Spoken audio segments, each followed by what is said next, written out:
अल्पवयीनांकडून वाहन चालवण्यावर पोलिसांची कडक कारवाई, पालकांनाही इशारा. वाहतूक नियमांचे उल्लंघन करणाऱ्या अल्पवयीन वाहन चालकांविरोधात पोलिसांनी धडक कारवाई करत 5 अल्पवयीनांवर कारवाई केली असून त्यांच्याकडून एकूण 25,000 रुपयांचा दंड वसूल करण्यात आलेला आहे. तसेच बिगर परवाना वाहन चालवणाऱ्या 29 जणांविरोधात कारवाई करून 1,70,000 रुपयांचा दंड आकारण्यात आलेला आहे. वाहतूक नियमांचे पालन व्हावे, अपघातांचे प्रमाण कमी व्हावे, नागरिकांच्या जीविताचे संरक्षण व्हावे या उद्देशाने ही मोहीम राबवण्यात आलेली आहे.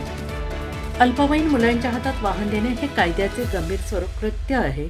अशा प्रकरणांमध्ये संबंधित पालक किंवा वाहन मालकांवर कायदेशीर कारवाई केली जाऊ शकते. पोलीस प्रशासनाने सर्व पालकांना आवाहन केले आहे की आपल्या अल्पवयीन मुलामुलींना कोणत्याही परिस्थितीत वाहन चालवण्यास देऊ नये. तसेच वाहन चालवताना वैध वाहन परवाना, आवश्यक कागदपत्रे, वाहतूक नियमांचे काटेकोर पालन करावे.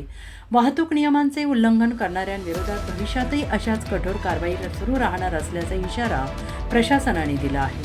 नागरिकांनी सुरक्षित वाहतुकीसाठी सहकार्य करावे, जबाबदार नागरिक म्हणून वाहतूक नियमांचे पालन करावे असे आवाहन करण्यात आले आहे. चंद्रपूरवरून प्रतिनिधी निलेश ठाकरे यांचा रिपोर्ट.